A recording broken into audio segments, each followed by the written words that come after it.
Thanks for joining me for another episode of Becoming Influential. I'm your host, Tamara Brown, and I'm so excited for today's guest. She's a former student athlete who used NIL to build the platform that she has today. You guys are going to absolutely love her. She's a broadcaster. She's a content creator. She's also a WAG of an NBA player. So we have a lot to talk about today. Without further ado, let's bring on Alex. Alex, thanks so much for joining me. It's a pleasure to have like a real OG influencer on here.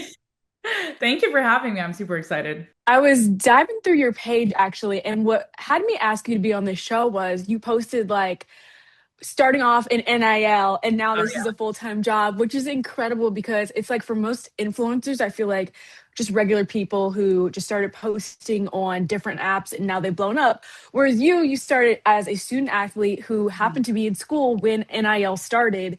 How did you get going with everything?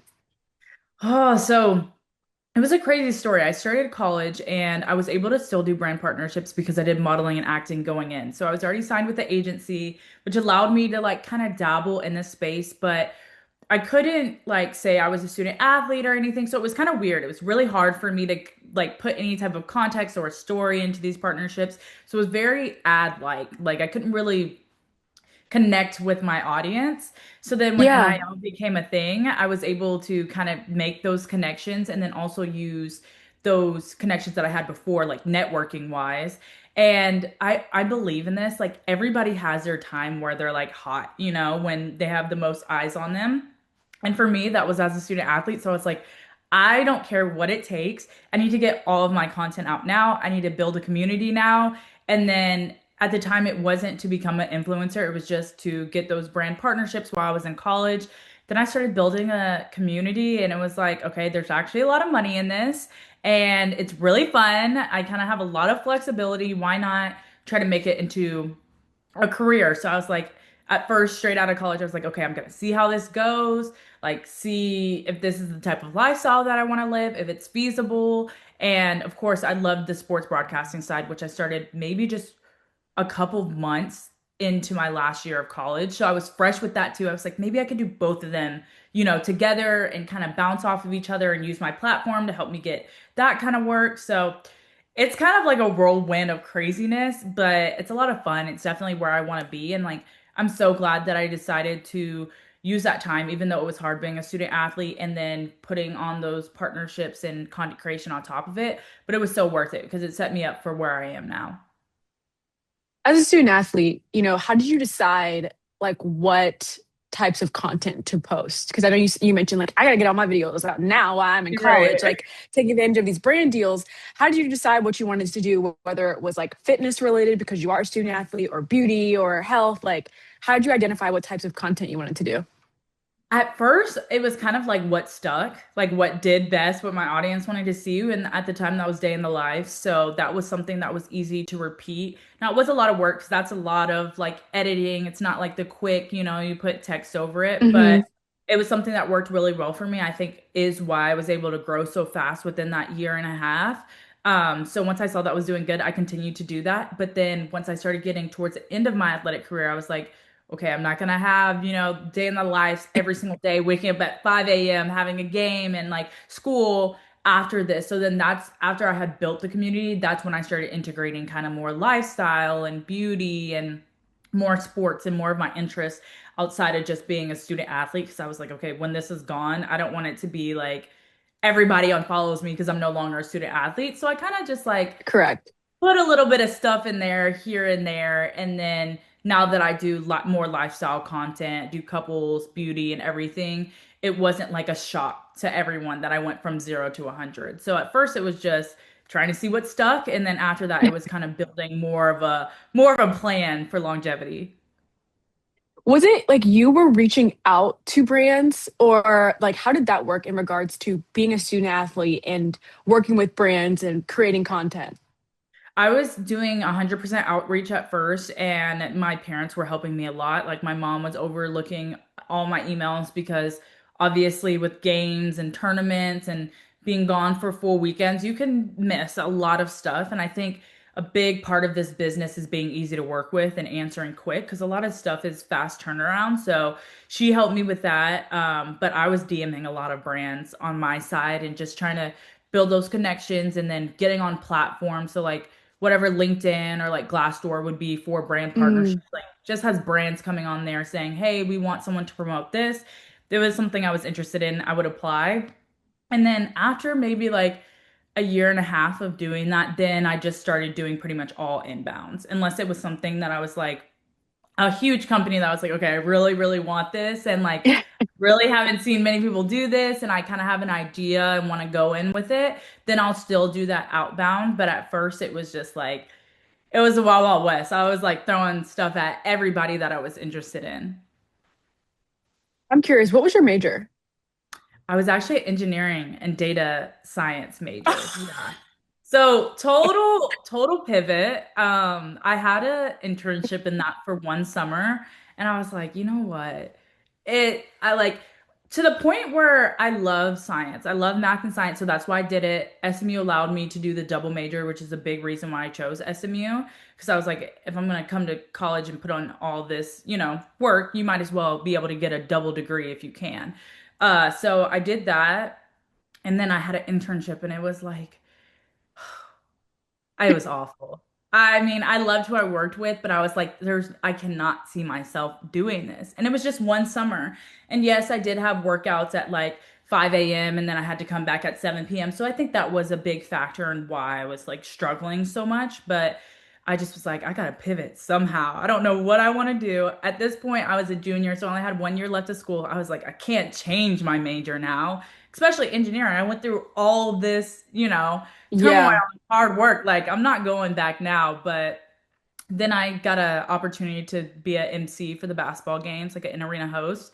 And I was like, okay, this is kind of cool, but I want to do more of like the reporting role or analyst role. And like basketball was never my love. I love Mhm. storytelling, so I'm good with like I can do the reporting role for that, but like I was never wanted to be a analyst or a play-by-play for a sport that I didn't feel so connected to. So then Mhm. when the opportunity became to be a color analyst for volleyball, I was like, oh, this is amazing. This is great. So it was kind of like trial and error, engineering, finding out I didn't want to do that. A like shot in the dark somehow got an in arena host opportunity at SMU because they just happened to need someone. So then it just kind of like snowballed from there. I am just wow because what made me ask was when you were like, "Oh yeah, like I reached out to brands if I have an idea that I haven't seen them do yet." So I'm like, "Okay, maybe her major was like communication or like Yeah. English or art or something." And I'm like, engineering was probably the last of like my guesses. That is Yeah. like that's a good one for if you were doing like truth to the lie. If you included that in there, I would have immediately thought that was the lie. Like if you were like, I Yeah. majored in engineering, I played volleyball, and I would have picked that as your lie immediately. Right. So might need to include that. That is Honestly, incredible. that's a good one. I'm gonna take that one from you now. We're going to take a quick break, and when we come right back, we're going to talk more about what Alex is doing now as a content creator.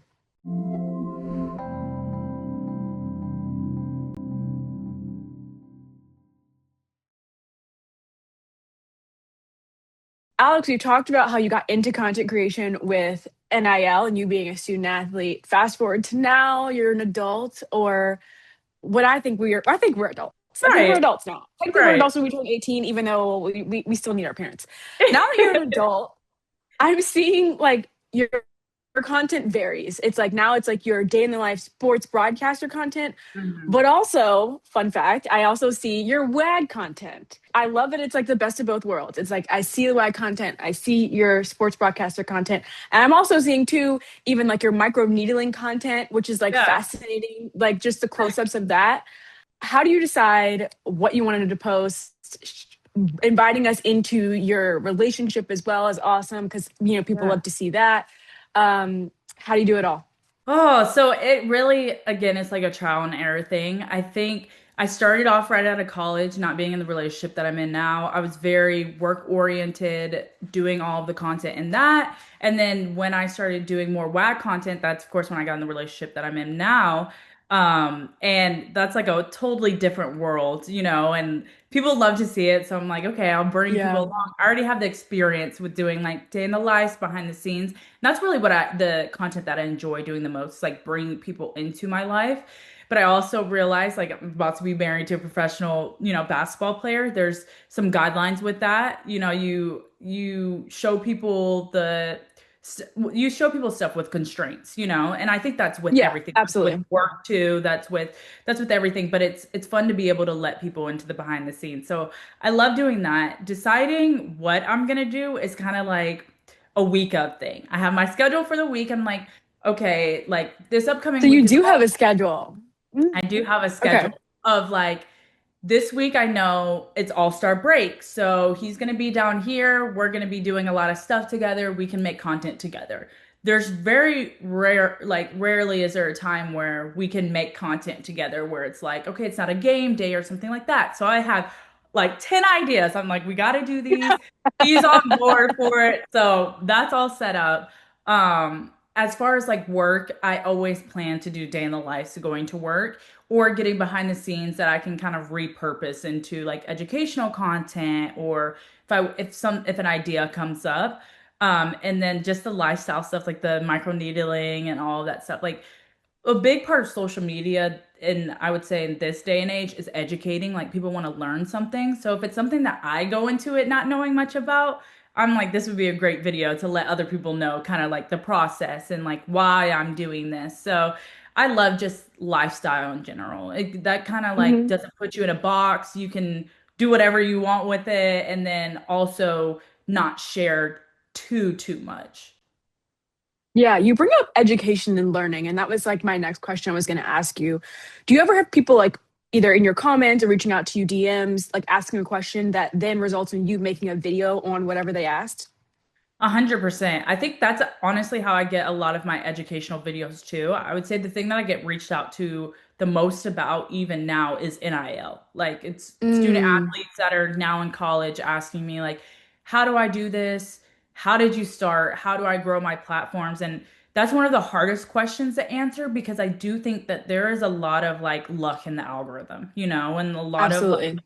if you have a video go viral, unfortunately, you have to push more stuff out right then and there. You can't just sit down and like enjoy the moment, if that makes sense. And I think there's a science to it, but there also is a weird factor of you got lucky. I think Yeah. there's amazing creators out here that it takes them so long to grow and they're spending hours on editing and they should be the ones who are, reaping the most benefits and gaining the community, but I just think it's the algorithm is so weird. So, I try to do my best to educate on like social media, but also like it's not again one of those things like being a very science and math mind like this plus this does not equal this for social media, which is the Hmm. hard part of like trying to educate people about that. But I definitely get reached out about that. I get reached out a lot about like WAG stuff, but again, like I said, there's a lot of stuff that you just out of respect for the other WAGs or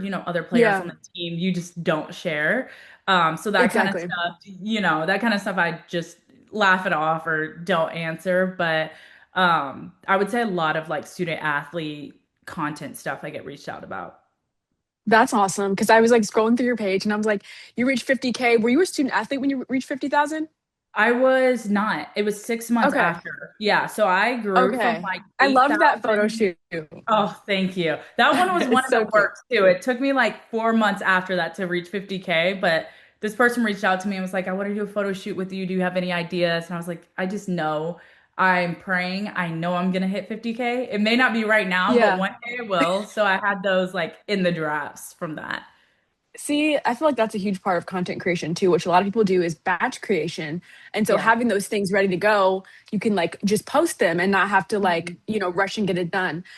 I have so many things in my drafts or like in my like I've recorded day in the lives like or getting Yeah. ready for games and I have not turned around and edited because I'm exhausted. Because I'm just like what like I just after I create it all and work the game, I'm like, I don't even feel like being on my phone anymore. So I'm curious, like, how do you get it all done? Do you have help? Do you have like a schedule where you're like, I'm gonna edit from this hour to this hour? Like, how are you making it all happen? So I do it all by myself and I do all of my editing. I am not a YouTube baddie. So that is the hardest platform right now is like YouTube. Like that takes Yes, long I- form. yeah, long form is so hard. You got to record horizontal. So it's just like its own monster. But I do all my editing myself. I try, especially like you were saying for day in the lives. If I'm doing it, like let's say I had a game yesterday, I'm gonna make sure that day in the life goes out today. So it's edited. So I'll take an hour, hour and a half, either that night, usually the next day, because I'll have clips from the night, like going to bed and stuff Yeah. like that Mhm. and get it out the next day. I think that's a good thing about being a good mixture of a content creator and also sports broadcasters. I don't typically like if I have work, especially doing mostly volleyball, it's Friday, Sundays. You know, they're spread out. It's not like I'm doing something Yeah. each and every day. So I can on those days that I'm not doing anything, edit. But like when I did WNBA draft or when I did Final Four with LaChina and Rising Media Stars, I would wake up like 2 hours early to be able to edit and schedule that post to get out that day. So there are circumstances Wow. where I'm like, yeah, yeah. So it does have You like got to a lot have of good time management. you Good do. touch You management. definitely do. And I think knowing that I'm gonna post something every day and being in the habit of it definitely helps because I'm like, okay, I can't put this off so long to where now it's old and it's not usable content. So you do post every day. Like, is that like the minimum? Like you have to post once a day. Yeah, at least on TikTok. Instagram, I don't post Okay. every day. I think the platforms are very different. Like Instagram is very, for me, is a way different platform than TikTok is. You'll see more Yeah. of like WAG content on TikTok, more behind the scenes. Instagram is more of like business, not so much I so have because noticed that yours are different. Like you don't yeah, like some stuff you do post in both, but I have noticed like when I went to go look at your content and like grab uh-huh, some things, there was more WAG content on TikTok and Instagram yeah. was more like volleyball broadcaster For content. sure. For sure. I do more like work stuff on Instagram. I just feel like that's my audience over there is more volleyball. Hmm. And then on TikTok, I have more people wanting to see the WAG and the games. And then I also never want to be one dimensional to where all of my content is just volleyball or all of my content is just WAG. And then I'm stuck into that. So I try to make sure I do a good mixture on both. But TikTok is definitely more chill, relaxed. You know, if I have a thought, Yeah. pulling up on TikTok, but more created Instagram business profile portfolio over there. I love it. And for me, like I also love that I feel like anyone can go to your page. Like I feel like Mhm. you came up with my algorithm because we met before because of I think Yeah, rising media stars, but you came up with my algorithm. I want to say from being a woman in sports, but then also like WAG content is always on my on my algorithm, which I don't right. mind because I love it. And I think what's different for you and your WAG content, specifically, I love the video where it's like no one talks about how hard it is to go from this to this. You guys are long distance. Like Yeah, you are working in sports, you have your own job, he has his own job. Like eventually, yes, you guys will be, I'm sure, like yeah, married and like living in the same household. But for now, it's like you guys are like living separate lives. So I feel like that's like intriguing too, because your content is so different of like you're at its game sometimes. Sometimes you guys are together, sometimes you guys are apart. So I just love that like right. it's like different than like your usual WAG content. Yeah, I definitely that's something that we both pride ourselves in is being able to for me to work, you know, and I think that's not the case for everybody. Of course, you have a lot Yeah. of wives and girlfriends who have children. Mhm. So that adds more into it in the travel and everything, but something that we talked about at the beginning of the relationship was how important my work was to me and being able to do sports and I also have to be flexible on that, you know? And he Yeah. has to be flexible in his work. His schedule comes out maybe a day or two before he actually starts to compete and practice and all of that stuff. Hmm. So that is an extra layer of like you said, long distance and communication. Yeah. But it's so much fun. And I think I never wanted to he's so supportive in the way that he wants me to succeed in my own personal stuff as well as, you know, the content stuff where I can show the cute behind the scenes and the We love game. it. We Yeah. love it. We love it. We love a king that supports because We the do. video when you were like trying to get a cute snow video and he throws the snow at the camera. I Every was day it's dying. something. I was dying. It's like that's the type of stuff that we like. Like just Yeah. like the cutesy behind the scenes. Like I think y'all were eating like a hot dog in Costco or Sam's Club, one of those, because like they're all the same, like in terms Yeah. of you go there to enjoy the food and not just the Right. shopping. Like I love that he is like in your content and it's so like organic and natural. Like it just really gives Right. like them. Like it's not Right. just like stage content, like them, you love them. I love that. And I think I've Thank commented to you. you before too when you posted something about even like y'all's faith too. Yeah. Like it's truly like not just like stage content. I think what makes the best influencers, including you, is like where it feels so natural and unforced. So thank you for holding it down in that way. Oh, thank you. Thank you. We love it. We like don't be fooled either. He comes up with some of the ideas too. And a lot of them make it, Oh, but sometimes I'm like that one we're not gonna do that. But we love like that's a I think we found a good way to, like you said, incorporate it in our everyday lives without we never want it to be staged or like it's a job or like we have to do this video. So everything we do is like just for fun and kind of after the fact. And we're like, oh, we did get this. We yeah. can use this. I'm curious 'cause I'm staring at your hair right now. I'm like, have anyone asked you what your hair routine is? Like the curly hair routine. Have you posted that? Did I miss that? Like, You did where are miss we with the it. hair content? You did miss it, but I don't do it very often. I have been asked. I used to like one time I diffused my hair and I got a bunch of comments like, "How did you do this?" But let me tell you, diffusing takes some time It and does. patience. It does. Yeah, so I was like, I'm gonna show y'all once, and that's it, because I'm not doing this every day. But I dabble like sometimes I dabble in the makeup a little bit, sometimes I dabble in the hair. Let me tell you, that's where the money is. You're trying to It create content, is. y'all are watching Health, this. beauty, skin, hair. Like, Yeah, yeah. So, but today, just a second day, put in a little bit of leave-in cream and water and call it a day. see, some people, that's a video. Hair refresh. Day two hair refresh. That's a It is. video.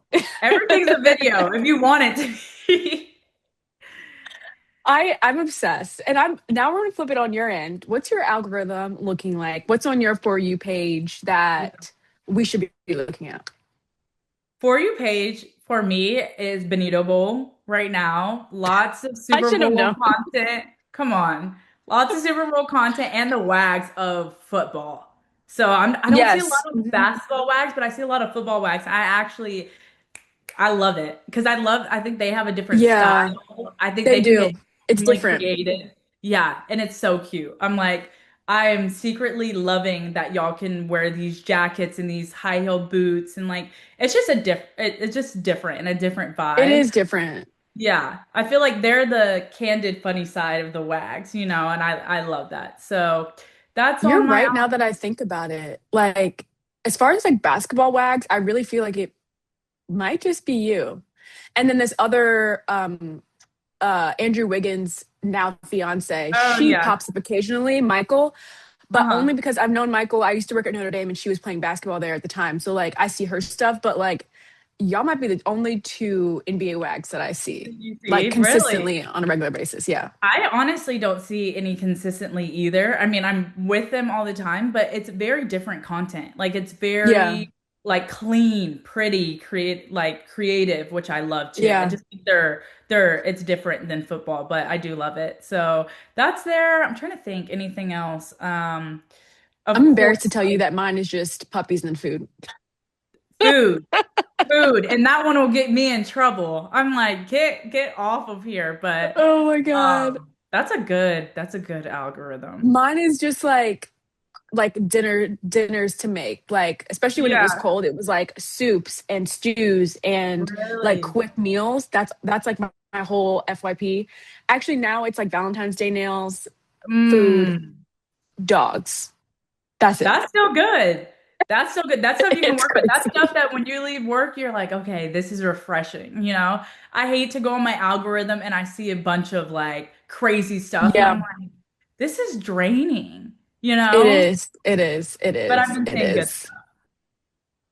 Well, I thank you for coming on here today and giving us the 411 on how you got to where you are today, because your journey has been so unique. And like I said, like the best influencers are the ones that are natural. They're not forcing things in your face. Like you just genuinely feel like besties. So Thank I you. love that I have a new bestie that came on my show. And it's just been a pleasure having you, Alex.